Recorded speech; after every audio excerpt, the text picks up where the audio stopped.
Le pèlerinage du Roland sec ou des ruines de Roland est une nécessité pour les âmes tendres qui habitent non seulement les deux rives du Rhin, depuis Schaffhouse jusqu'à Rotterdam, mais encore à 50 lieues dans l'intérieur des terres.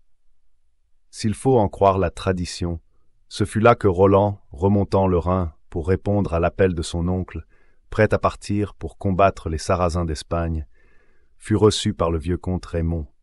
Celui-ci, apprenant le nom de l'illustre paladin qu'il avait l'honneur de recevoir chez lui, voulut qu'il fût servi à table par sa fille, la belle Hildegonde. Peu importait à Roland par qui il serait servi, pourvu que le dîner fût copieux et que le vin fût bon. Il tendit donc son verre. Alors une porte s'ouvrit, et une belle jeune fille entra, un anape à la main, et s'avança vers le chevalier.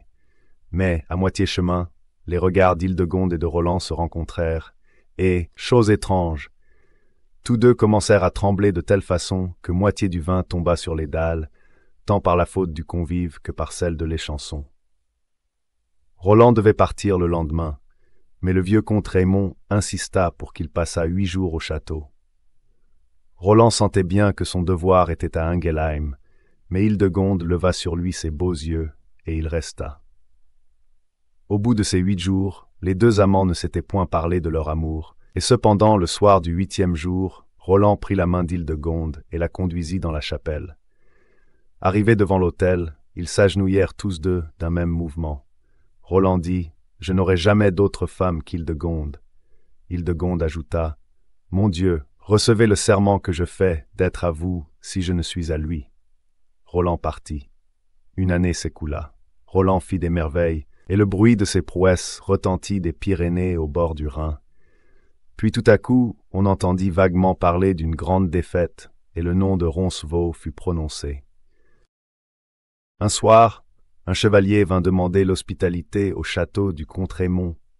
Il arrivait d'Espagne où il avait suivi l'empereur.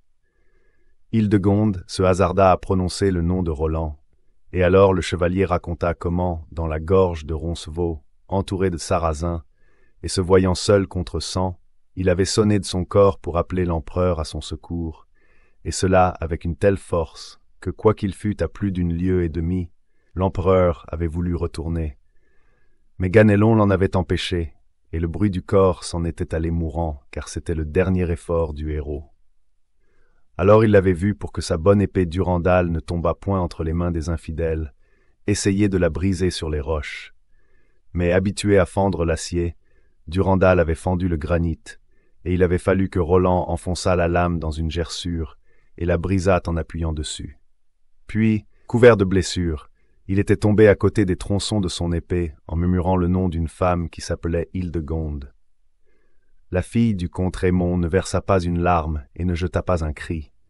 Seulement, elle se leva pâle comme une morte, et s'approchant du comte. « Mon père, lui dit-elle, vous savez ce que Roland m'avait promis, et ce que, de mon côté, j'avais promis à Roland.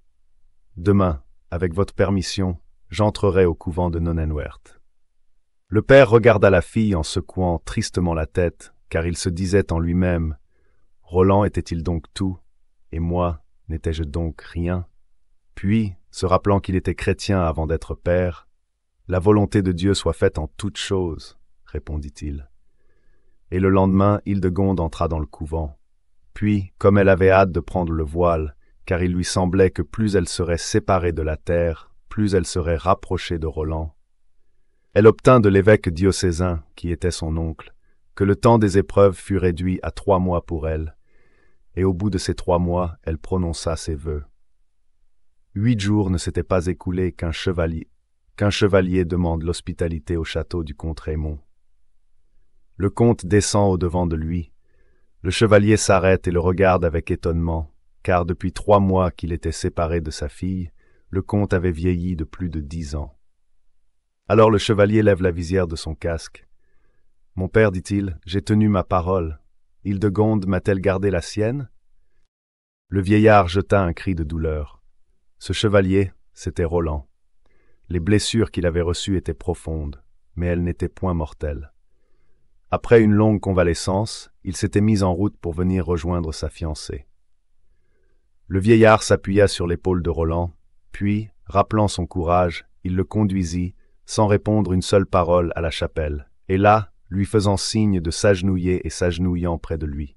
« Prions, lui dit-il. « Elle est morte, murmura Roland.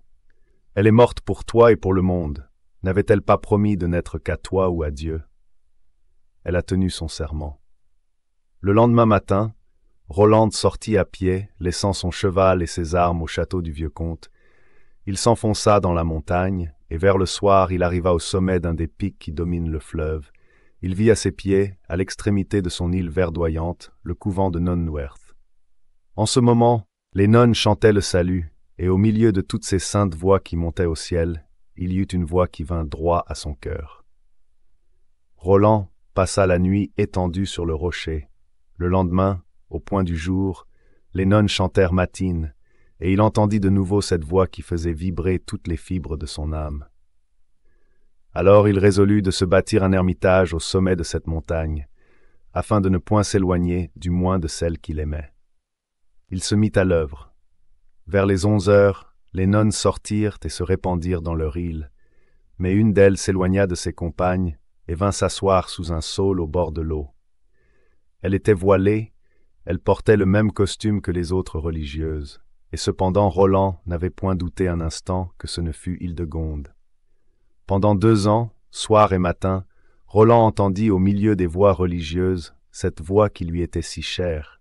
Pendant 2 ans, tous les jours, à la même heure, la même religieuse solitaire vint s'asseoir à la même place, quoique chaque jour elle y vint plus lentement.